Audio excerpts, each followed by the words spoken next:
Nos va a acompañar en los próximos minutos el periodista Esteban Valenti. Esteban, buen día, bienvenido como siempre. Buenos días, muchas gracias. Qué lindo estudio, muy lindo, la verdad. Se han superado porque yo vine otra vez. Sí, obviamente. Estaban en otro ambiente. Sí, esto y hoy agarraste un día muy lluvioso en los días luminosos. No, pero es lindo porque se ve todo, ¿no? Sí, muy lindo. Bueno, bienvenido, Esteban. Gracias. Bienvenido. Yo decía el caso Gavazo, y quiero arrancar por ahí, porque hay un artículo con mucho detalle, con mucha cronología que tú has publicado en UIPress en las últimas horas, en los últimos días, y me gustaría arrancar por ahí, porque no es el primer artículo, es un tema que vos has seguido particularmente, y metódicamente, bueno, es tu trabajo periodístico toda la vida, es ese así de ir, una primera reflexión para después entrar en algunas cosas que vos decís allí. Bueno, el primer artículo lo escribí cuando salió, digamos, el escándalo, ¿no? Es decir, el escándalo para mí fue la homologación del fallo. Que me pareció realmente una agresión, una burocratización de un tema como los derechos humanos. Voy a decir una grosería. Mirá, me duele menos la corrupción que me dolió, que he escrito decenas de artículos, que me ha agotado, que he sido y soy odiado por muchos por eso, que el tema de los derechos humanos manejado con tanta liviandad, con tanta superficialidad. Y yo diría, estoy siendo generoso,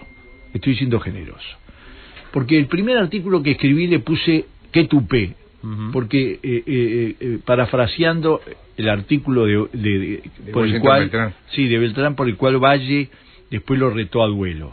Qué tupé los que hicieron lo que hicieron con esa homologación, toda la cadena que está vinculada a eso. Entonces, ahora que salió el fallo de Morosoli, que yo lo considero responsable de un fallo irresponsable. Antes de llegar a Morosoli, pero en esa cadena de hechos, ¿hubo una intención de no se va a enterar nadie, guardar esto, o no leí? No sé.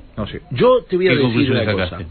En este artículo que escribí, leyendo atentamente 3 veces el documento del Poder Ejecutivo homologando los fallos, donde se hace una contradicción evidente entre la primera parte. Yo les pido a ustedes que lo lean. La primera parte del documento trae una cosa terrible.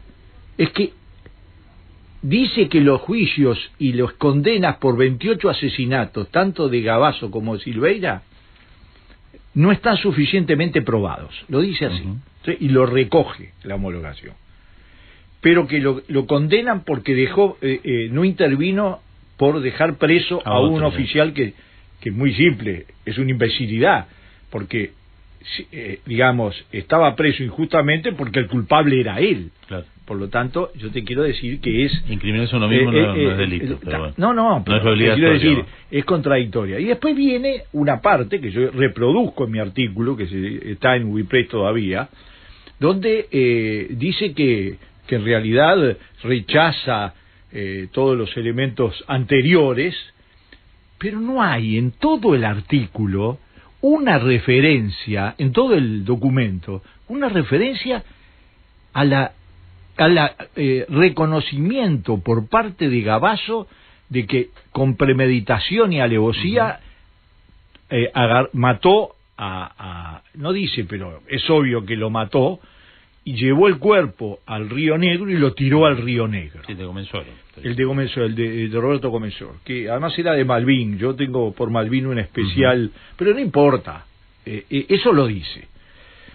Entonces, ¿cómo es que no dice eso la homologación?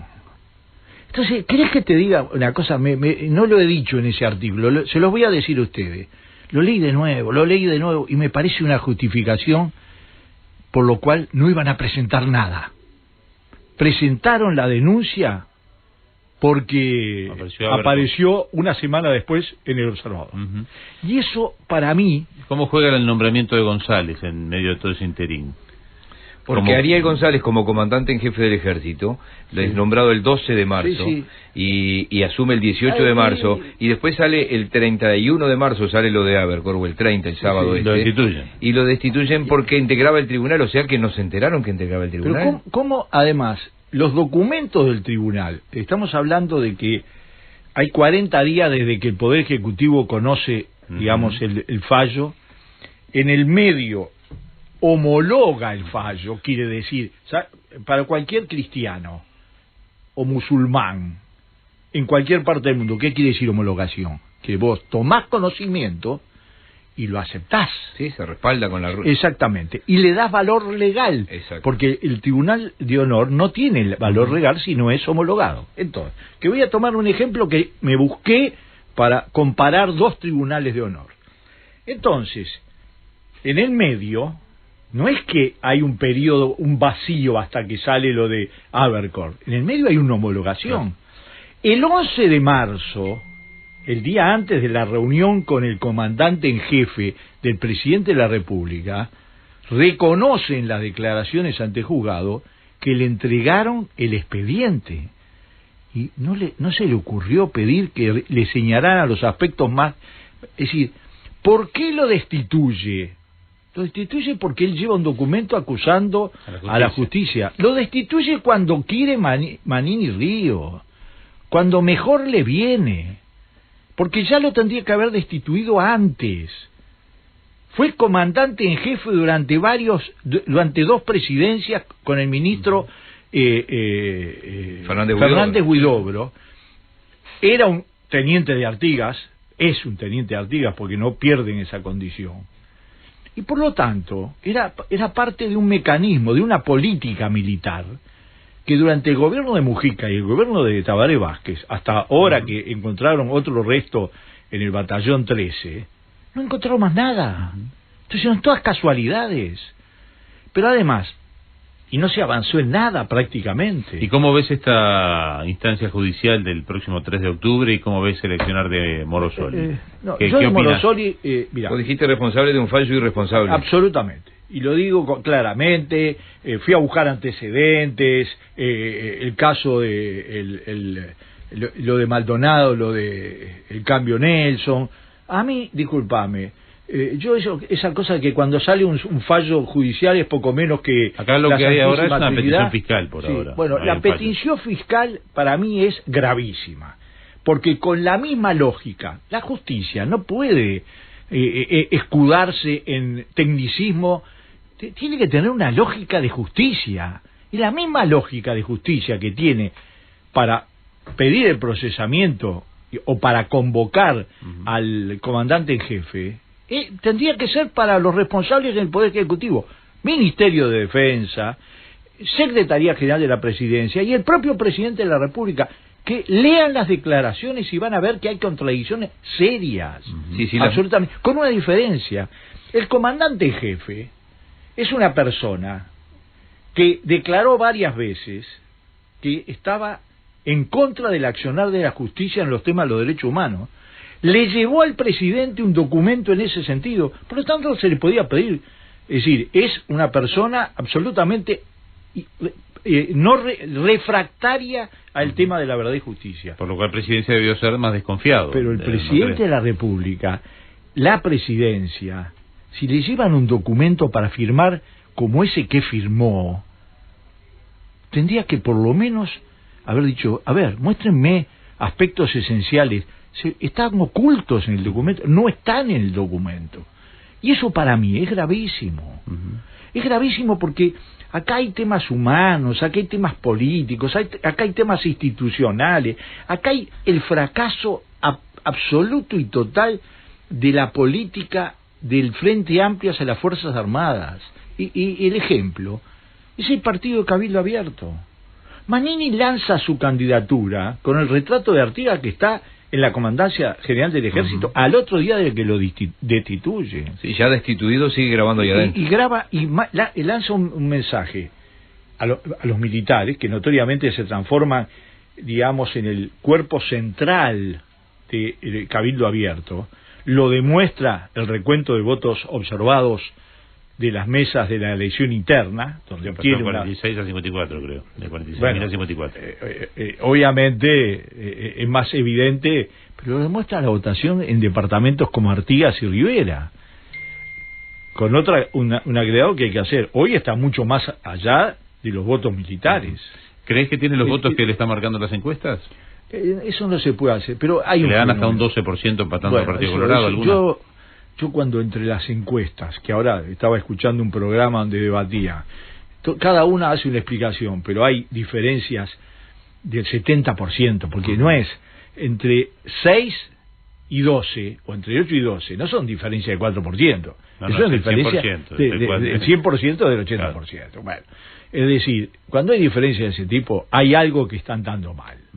Yo no le doy un sentido mágico, no creo que definan el voto, pero en un país de 3.400.000 habitantes, cuando hay países de centenarios, de decenas de millones, donde las diferencias son del 1%... ¿Pero qué percepción tenés vos que has trabajado en varias campañas electorales? En todas. Si vos tuvieras... Sí, ya lo sé, pero digo, si tuvieras que olvidarte de las encuestas y hacer tu propio análisis, ¿cómo lo ves? Yo veo que está peleando el tercer senador, usando los dos grandes instrumentos que existen, además de las encuestas, que yo hago promedio y hago hoy no, esta vez no lo tengo, mucho trabajo cualitativo, claro. No lo tengo, pero tengo lo que se llaman los paneles, ¿no? O sea que lo ves parejo con el Partido Colorado, entonces, porque el Partido Colorado, ¿cuánto le das? No, yo al Partido Colorado le doy 4 o 5 senadores. 4 o 5. Vamos a hacerlo más fácil. Lo más importante. En el espectro político general, ¿quién está primero? ¿El Frente Amplio? Sí, sin duda. ¿Y qué porcentaje crees que va a sacar? Va a estar entre el 37 y el 40%. ¿Partido Nacional? Va a estar entre el 25, 24 y 26%, 27%. Obviamente que eso es directamente lo que se llevan en la proporcionalidad de senadores. Pero ahí estás hablando de 14 senadores, 13, 14 senadores el Frente, entonces. No, 12 senadores, 13 senadores, porque depende cuántos votos blancos y anulados haya. Sí te voy a decir una cosa, hay solo 4 partidos que van a tener senadores. Eso es notorio. O sea que llega hasta Cabildo Abierto. Hasta Cabildo Abierto. Sí, por lo tanto, Cabildo Abierto va a ser el fiel de la balanza. Y que, o sea, le estabas dando... no como Mieres con 1, sino con 3 por lo menos. Mieres no va a tener. No, digo, no como fue Mieres hasta ahora, pero que era uno solo. Pero Mieres no va a tener, porque si no sale. El partido de la gente tampoco llega. Y yo veo las encuestas, digo, todas. Sí, en una media electoral no llegan. No. Para mí no llegan, el panorama es ese, con lo cual, tanto a nivel de diputados como a nivel... Diputados no es tan seguro que llegue a 50 votos juntando los 3 partidos opositores. Sí, porque empezamos el tema de restos. Porque no, en el Uruguay no existe el resto. Porque varios partidos chicos van a sacar diputados. Pero en senadores, que solo 4 van a sacar, el fiel de la balanza, el que va a dar la mayoría, va a ser Cabildo Abierto. Así que hay que pensar un cambio radical en la situación política uruguaya, no solo porque... ¿Y quién gobierna? Porque estás diciendo que el Cabildo Abierto es el fiel de la balanza, pero el fiel de la balanza ¿para quién? ¿Para un gobierno del Partido Nacional o para un gobierno del Frente Amplio? Para las mayorías. 2 o 3 principales dirigentes del MPP, antes de todo esto, hablaron de hacer acuerdos con Cabildo Abierto. Ustedes lo leyeron, no hay ningún secreto. Bueno, cosa que me parece... Cabildo Abierto dijo que iba a llamar... Cabildo Abierto es Manini, después prácticamente no existe otra cosa, que tiene además predicamento más allá de los militares, vamos a entendernos claro, que ha sacado mucho voto de los sectores más pobres y de menor nivel cultural que antes votaban al Frente Amplio, que el Frente Amplio se tendría que preguntar por qué. Ha dicho que en caso de balotaje él va a llamar a votar la oposición. Sí, la oposición. Incluso le preguntaron por Talvi, que había estado enfrentado, y dijo, bueno, yo voy a votar por un cambio. Y además hay gente que queda asombrada de cómo haya ese sector de derecha con desprecio, tanto desprecio al tema de los derechos humanos, que yo creo que esta resolución de Morosoli, en lugar de afectarlo, lo favorece, y lo he dicho públicamente. Lo que pasa es que yo que he seguido no solo en las campañas electorales, sino en la evolución de los temas de opinión pública. Yo llegué al Uruguay en el 84, me compré las 2 encuestadoras que había en ese momento, y después siempre seguí trabajando con encuestas y con mecanismos de evaluación. Y yo te digo que no hay que olvidarse nunca que acá en el golpe de Estado, la mayoría de la gente apoyaba el golpe de Estado. Yo lo digo con toda claridad. Estuve en la huelga, estuve, digamos, en el sindicato al vidrio, en la Federación de Estudiantes, pero habían logrado crear esa... que ganamos el plebiscito del 80 44 a 56, no fue un aplastante. Había y hay un sector que en esta situación de inseguridades y otras cosas tiene esa posición.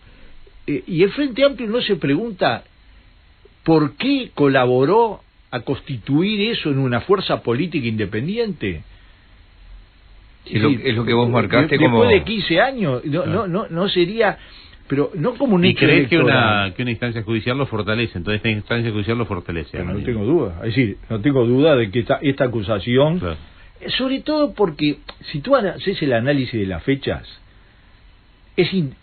no se puede dividir por cantidad de días la culpabilidad. No es cierto. Está con una diferencia sustancial. Si vos me decís, pasaron 40 años, 546 días, 356 días que estuvo bajo el mando de Manini el expediente y no se presentó, ¿qué hace? Entonces yo creo que no, que es culpable, que tendría que haberlo presentado de inmediato, que está obligado por el artículo 177. Pero me pregunto, ¿y los 40 días del Poder Ejecutivo? Que ni siquiera lo presentó espontáneamente, porque yo estoy convencido que si no salía eso no se presentaba. ¿Y sabés por qué? Solí los exoneró a todos, ¿no? Están todos libres de todo. Pero eso es lo grave. ¿Por qué? Porque si tú lees el texto, que hay que leer los textos, el texto está preparado para eso. En el texto de la homologación, que además hay que confrontarla con otra homologación que fue denegada, con Gavazo en el medio. En el texto de la homologación está escrito de manera por alguien, y es Toma, que lo que hace es preparar el terreno para que no pase nada. Y yo comparo, Jorge Valle, le llevaron homologar un tribunal de honor que había liberado a Gavazo, que había sido condenado por un tribunal por violencia privada, por participar en una operación de falsificación de moneda, y dijeron que no afectaba el honor del ejército, con lo cual la visión del honor del ejército es lamentable, ¿no? Tanto en el caso del asesinato de los asesinos de 28 personas como en el otro caso, pero tiene otro valor, obviamente.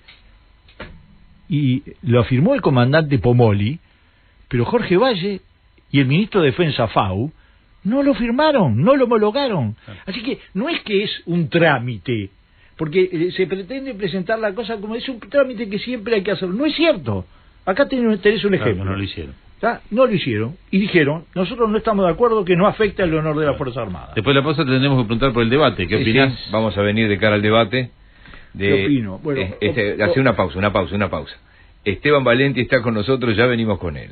101.9 93.5 Azul. Poder Ciudadano Radio. Periodismo responsable y riguroso.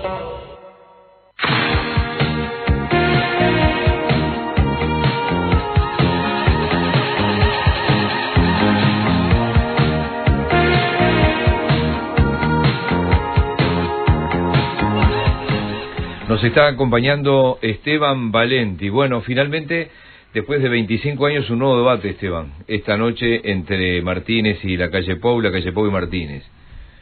Bueno, muy encorsetado, pero debate al fin. Bueno, mucho periodista para un debate, digo, yo preferiría más participación de los debatientes, de los duelistas.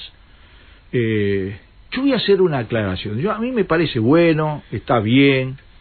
La voy a hacer incluso personalmente. Así, como soy medio ególatra.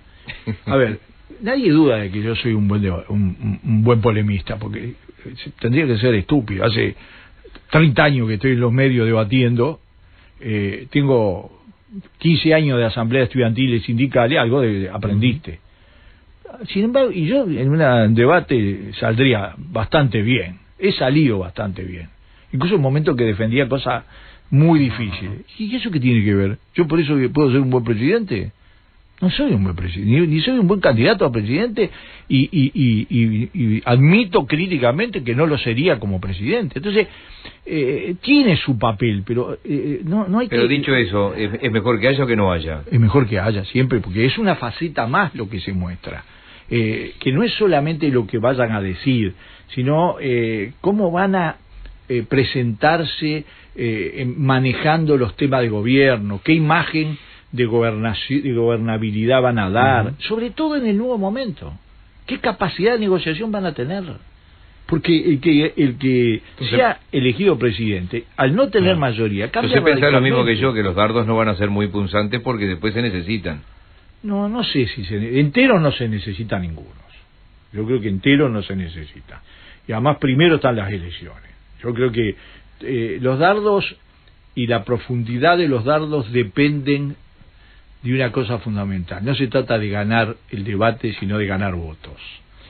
Te voy a tomar un ejemplo, porque en ese participé directamente el debate del 94. Del 94. No directamente, pero Vázquez-Sanguinetti. Vázquez-Sanguinetti. Y en ese debate ganaron los dos. Y el resultado lo reflejó. ¿No ganó Sanguinetti la presidencia? No, Sanguinetti le ganó a los blancos y se puso como la alternativa, porque después el debate entre Vázquez y Ramírez no estuvo al mismo nivel, no fue el choque, sí, no polarizó. No se recuerda tanto como el otro. Y no, pero no es solo recuerdo, no polarizó en ese momento. Y Sanguinetti lo que quería sacó todos los viejos miedos. También la polarización que hizo Vázquez, muy bien, por eso no era muy explicable que no participara, porque es un buen polemista. Y además, otra cosa, a veces todo el mundo dice es la primera y hacen toda una bulla. A ver, en las elecciones pasadas, en la presentación de los 4 principales candidatos en el Prado, ¿ustedes se acuerdan aquella que hablaron los 4 candidatos en el Prado? Que no se interpelaron entre ellos, pero discutieron, porque cuando vos estás exponiendo, es más, en algunas cosas es más útil todavía, expusieron sus opiniones, que Tabaré Vázquez, sin llevar ningún papel, hizo la exposición con todas las cifras, etcétera, y ganó muy bien. Y además yo hice, porque ya digamos estaba haciendo más o menos una encuesta casera, pero la hice, y Vázquez había quedado muy bien. Ha habido enfrentamientos, ¿sí? Ha habido no choques directos, que puede haberlos o no, depende, pero ha habido momentos en que han coincidido en una misma mesa, digamos, 3, 4 candidatos. Pero, por ejemplo, en este mano a mano, ¿qué estrategia le recomendarías a Martínez y qué estrategia a la calle? Ese es otro precio. No, bueno, por eso, como pagamos con la imaginación, con café, cobra lo que quieras. Café, pero el día antes, a ver, establecer claramente las prioridades. Las prioridades es ganar votos, no ganar magnificencia, ganar votos, lo cual implica hablar claro de los problemas principales. No pueden tratarse todos los temas, aunque estén señalizados y diferenciados. El problema es quién da la imagen más presidencial, primer cosa. ¿Quién da la imagen de más capacidad de manejar una negociación que le permita al país seguir funcionando a partir del 1 de marzo con una situación política totalmente diferente? Yo creo que el debate va a ser una cosa este debate, y otra cosa va a ser el debate después del 28 de octubre, va a ser el del balotaje, va a ser porque a mí me demuestra qué hondo ha entrado ese mecanismo cuando la candidata a vicepresidente, en medio de este tema, ayer la vi en televisión del Frente Amplio, ¿no?, Graciela Villar, diciendo que están trabajando para tener mayoría parlamentaria. Pero ¿cómo puede ser ese un objetivo para presentar ante la gente? Ese es el poder y nada más. ¿Por qué? Si ya hace 15 años que tenés mayoría y pudiste hacer y votar lo que se te ocurrió, ¿por qué ahora otra vez querés lo mismo? Esa es la gran victoria. No, yo digo, los uruguayos queremos un país donde haya un nivel de acuerdo. ¿Por qué queremos un nivel de acuerdo? Porque nos chupamos el dedo y entonces creemos que todos piensan igual. No, porque el problema es que ha quedado demostrado que el bloque como tal no ha fortalecido ni al Frente Amplio. Te doy una demostración. ¿Vos creés que un gobierno que hace 15 años que gobierna, si gobernara bien en todos los aspectos o en los principales, bajarían la votación o subirían la votación? Es elemental. Claro. ¿Tá? Porque no son 150 años que la gente se olvida. En 15 años, y a ver, en las encuestas por lo menos, en la elección interna, que es un barómetro importante, ¿subió el Frente Amplio? No subió, ni subió la movilización. Muestran la manifestación en la Plaza Ramírez, que es la primera grande, importante, la de la bandera. La de la bandera, pero comparado con las manifestaciones de todos los años previos, incluso el 2014 en el Estadio Centenario y después en la Rambla, eran manifestaciones, pero 4 o 5 veces más grandes. Está bien, la gente dice, yo estoy en las redes, milito de otra manera, pero el balance cultural, a ver, ¿qué es cultural? ¿Cuán hondo han entrado tus ideas en la sociedad, ¿tá? Después de 15 años de gobernar? Bueno, hay sectores enteros donde hemos retrocedido abismalmente, por ejemplo entre los militares, no en cuanto a la visión democrática y digamos. ¿Y qué tanto pesa la diferencia no de concepto en interior Montevideo, por ejemplo? Lo vas a ver, eso ya las encuestas demuestran que hemos vuelto a una cosa que el Frente había superado, y es que digamos la dependencia metropolitana. Acá se amplió a Canelones. Esto es otra cosa porque hay un muy buen intendente, muy inteligente, porque no fue candidato en esta elección, a pesar de que tiene un nivel de aprobación mucho más alto que el de Martínez y sabe que lo espera la otra. Y sabe por lo menos pelear. La otra. Y además que tiene una aproximación a los temas mucho más crítica. Es el que ha sido capaz de los pocos que en la izquierda ha tenido una aproximación mucho más crítica. ¿Ah? En serio, además. Estás hablando de Orsi porque estoy hablando de Orsi. Muy buena la acotación, pero es así. Entonces, yo creo que, digamos, va a haber una diferencia entre Montevideo y el interior. Eso es un cambio de las tendencias que teníamos siempre. A ver, en las 3 elecciones no hubo cambio de tendencia. Sí, vos pasaste del 50.7 al 48.9. Digo, vos te moviste en una franja de mayoría absoluta. ¿Qué teoría manejás vos con respecto al balotaje? Porque viste que se ha dicho, no, los colorados no votan tanto a los blancos como los blancos a los colorados, pero la verdad que el último balotaje competitivo fue el que tuvo Jorge Valle. Digo, los demás era como que no se puede comparar cuando gana Jorge Valle con cuando ya estaban perdidos los balotajes. Digo, yo estuve en ese balotaje hasta el cuello, porque además fue el balotaje del IRPF. Sí. Te voy a decir que nuestra batalla era para crecer y no quedarse en el mismo nivel. Porque el peligro que había, que comprometía la otra elección, es que de 40% no se moviera, llegáramos a 41%, porque la ofensiva sobre el IRPF fue devastadora. Sin embargo, crecimos al 45% y preparamos el salto de calidad, incluido por la incorporación de Michelini en el medio, ¿tá? Que aportó, y entonces sirvió para eso. Ahora, acá hay un factor que es muy importante y que va a haber que... ¿Pero crees que en un balotaje competitivo se vuelca la gente del Partido Colorado? ¿Es para el Partido Nacional, Manini para el Partido Nacional? Es decir, ¿qué ves de la oposición? Digamos, depende de cuánto le falte a cada uno para poder ganar. No, me estoy acordando de los números que diste tú, 37 a 40 el Frente Amplio, 26 el Partido Nacional. Pero, ¿qué pasa? Te estoy referenciando a vos. ¿Quién fue que dijo que los colorados no iban a seguir a todos los blancos? Talvi. En una cosa que me parece, a ver, tan brillante fue la campaña de Talvi en las internas como cometió un error atrás de otro en esta fase de las elecciones, y lo está pagando. Centrarse todo en el tema del debate, ya lo hizo otros candidatos y siempre le salió mal, porque, a ver, no es un tema que convoca en una elección nacional a las multitudes.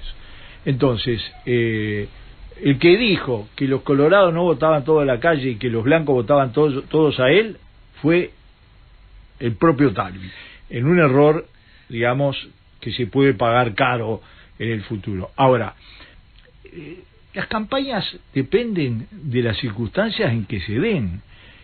Va a haber cambios en el principal factor de definición de esta campaña es el factor económico y de seguridad, en ese orden, aunque la encuesta diga que la gente está más preocupada, pero con una diferencia: la gente está mucho más preocupada de la seguridad. Ayer de noche vi unos informativos que daban pavor, no sé si ustedes lo vieron, sí, claro. Daban pavor, noticias, sí. Una piba de 15 años, eso no va a cambiar, ¿tá? Eso va a seguir siendo una tragedia, pero la mayoría de la gente no cree que los partidos tengan una solución sólida para salir de esa situación.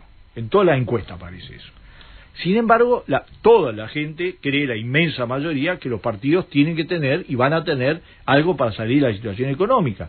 ¿Es de crisis la situación? No. Comparado con la Argentina, que tiene 34% de pobres, 14 millones de pobres, en un año aumentó todo el Uruguay, toda la población del Uruguay pasó a la pobreza en la Argentina.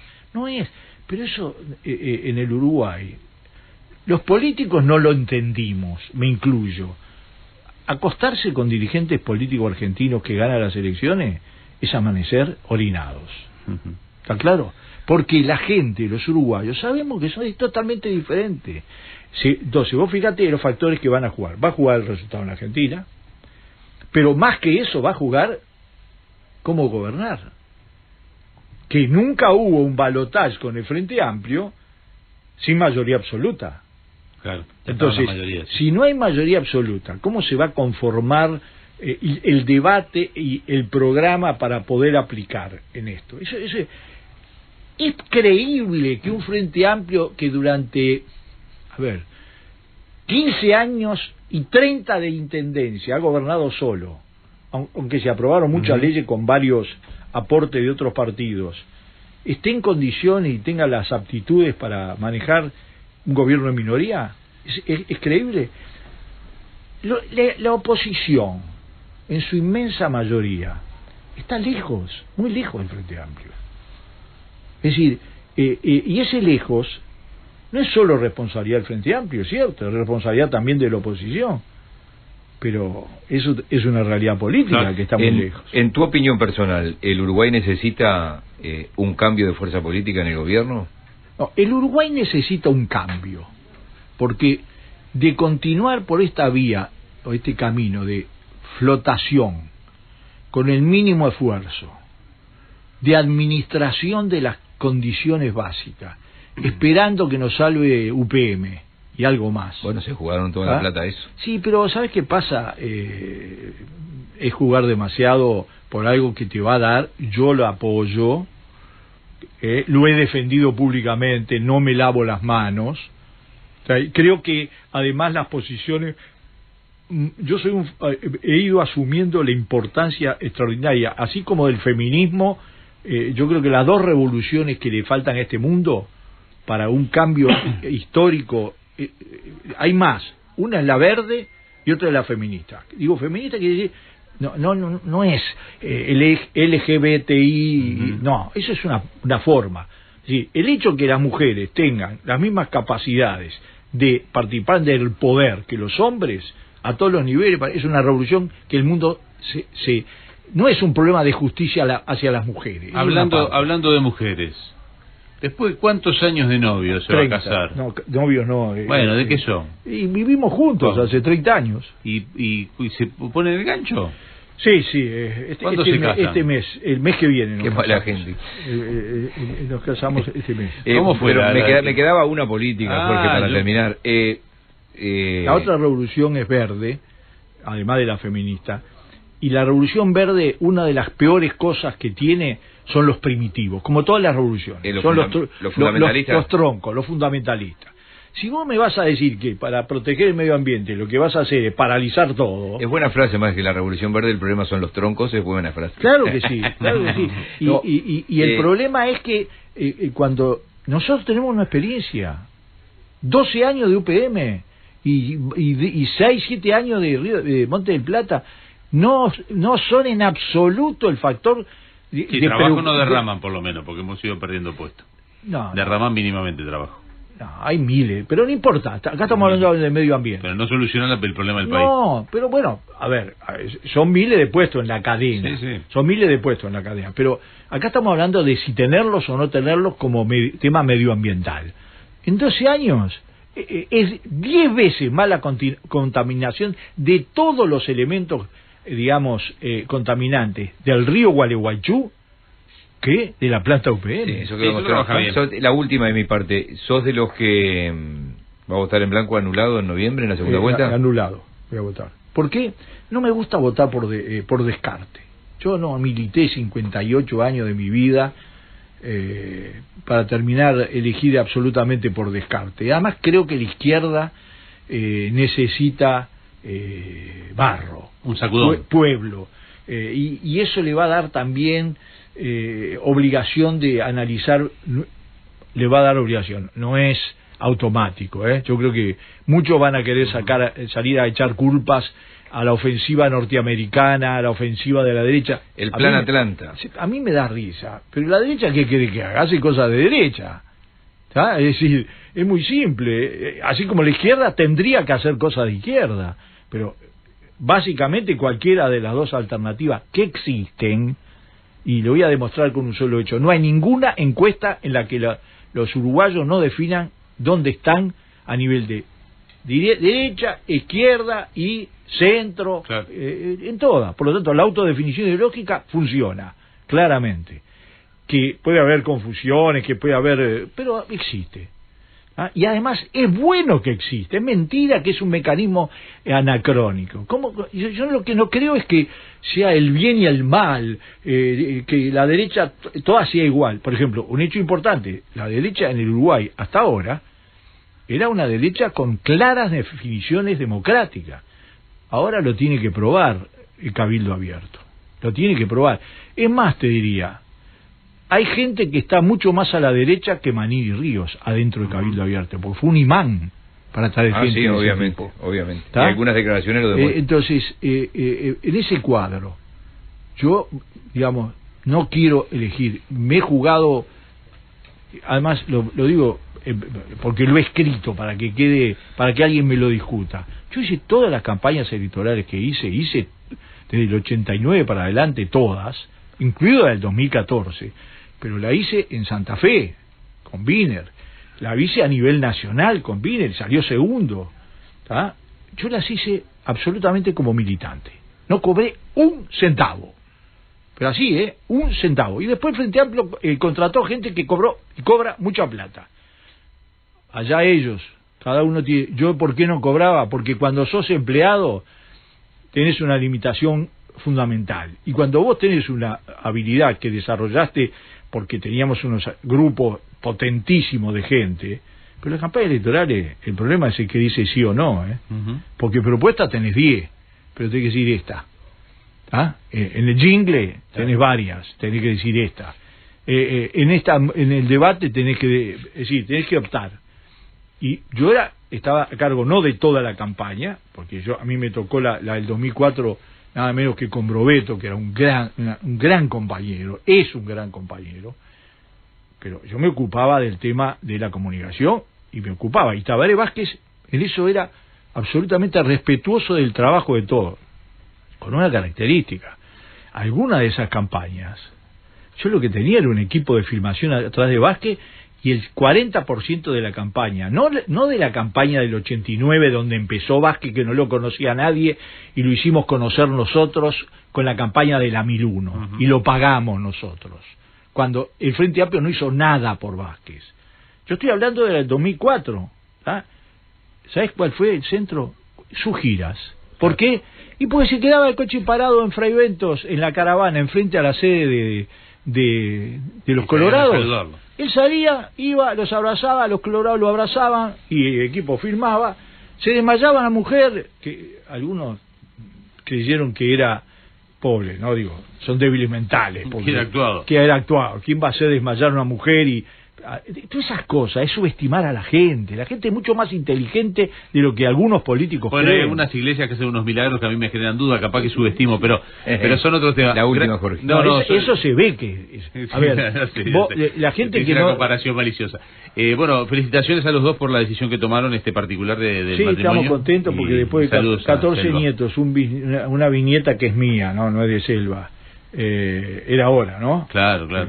Se acaba el noviazgo. Y viene el matrimonio. 30 años nos vamos a casar. Gracias, es Esteban. un gesto de optimismo, ¿no? Claro. Sí, señor. Esteban Valenti, nos reencontramos en cualquier momento. Bueno, después de las elecciones va a haber que hacer balance. Va a haber señor, mucho y te invitaremos. Mucho para discutir. Nos reencontraremos.